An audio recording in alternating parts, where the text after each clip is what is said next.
All right, guys, let's look at the basic states of the periodontium. So let's just recap what the periodontium means.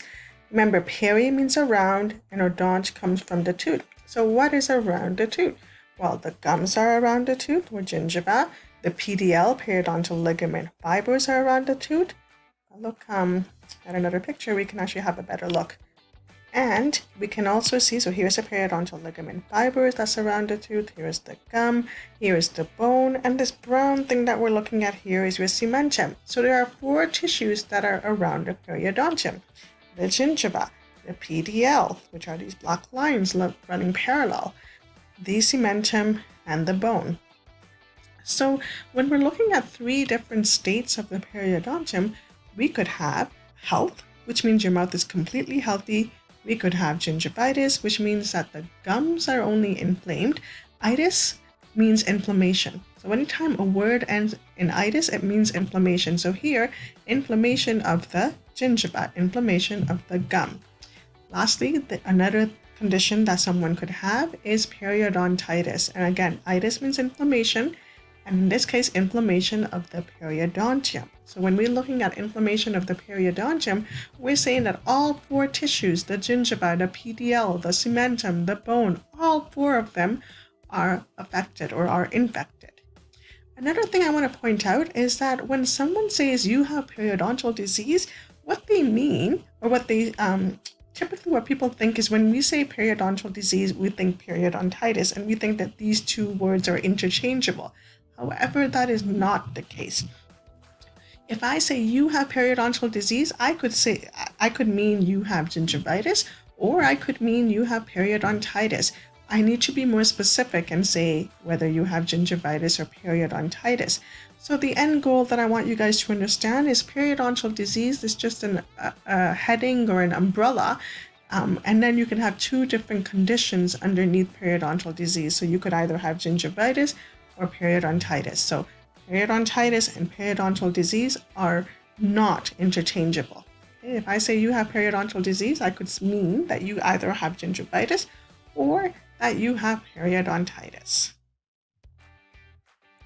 So let's actually look at this picture over here. So this is someone's mouth that is extremely healthy. Let's look at why it's healthy. Well, if you look at the color, it's nice. Coral pink is a nice pink color, light pink color. If you look at the gums, it's nice and tight and snug against the tooth. And I bet you if I were to probe in this area, I probably would not see much bleeding, if any.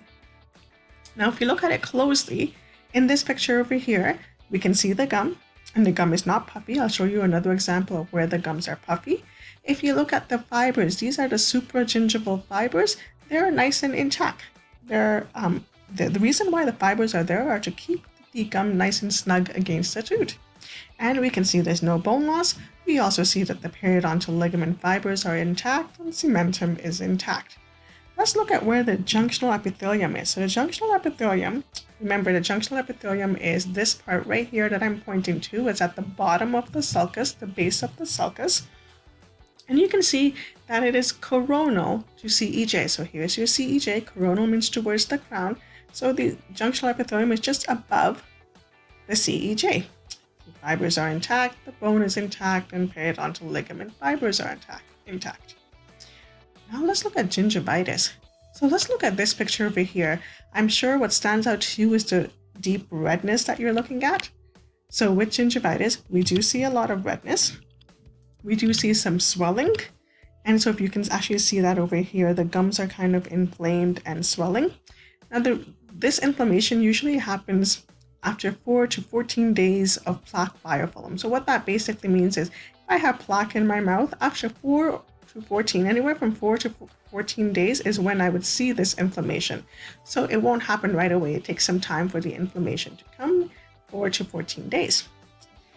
Now here, what I want you guys to note is the difference between health and gingivitis. So with health, we had intact fibers. Look at the fibers here. It's not intact. The supragingival fibers are not intact, and that's why the gums are not snug against the tooth. It's swollen. And that's what we see here. Gums that are swollen because of plaque. Let's look at the junctional epithelium. So here, the junctional epithelium, it's not, it's a little detached. So in health, we see a more longer junctional epithelium in that this whole area is intact. Here we see the junctional epithelium is more towards the CEJ, more at the CEJ as opposed to coronal, as opposed to above the CEJ. So here the base of the sulcus is here, whereas with the junctional epithelium, although it's not as clear here, it usually goes a little deeper. So it would usually be here, so that when we probe, we probably would get a 4mm pocket. So we would have a deeper pocket. But what's important is look at the bone. The bone is intact, just like health. The periodontal ligament fibers are intact, just like in health. And cementum is also there.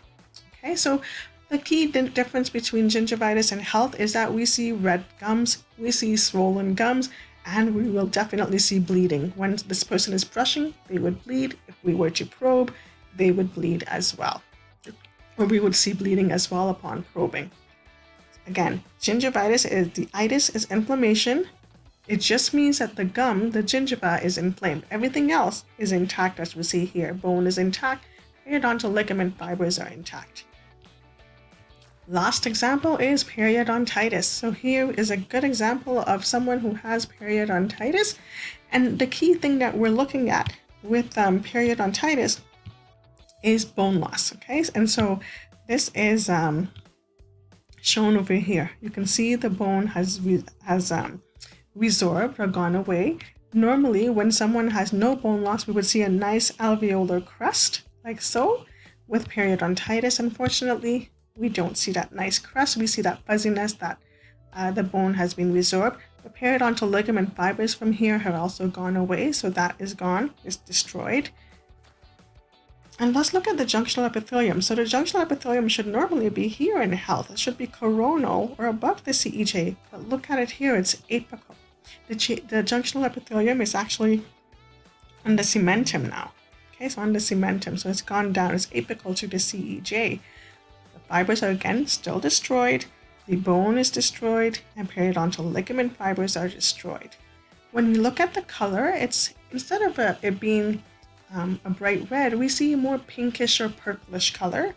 We could sometimes see swollen, so some of the gums are swollen, and sometimes it could be fibrotic, which means fibrotic means like it has that white color. So fibrotic is a white thick tissue, and that's kind of what we're looking at here as fibrotic.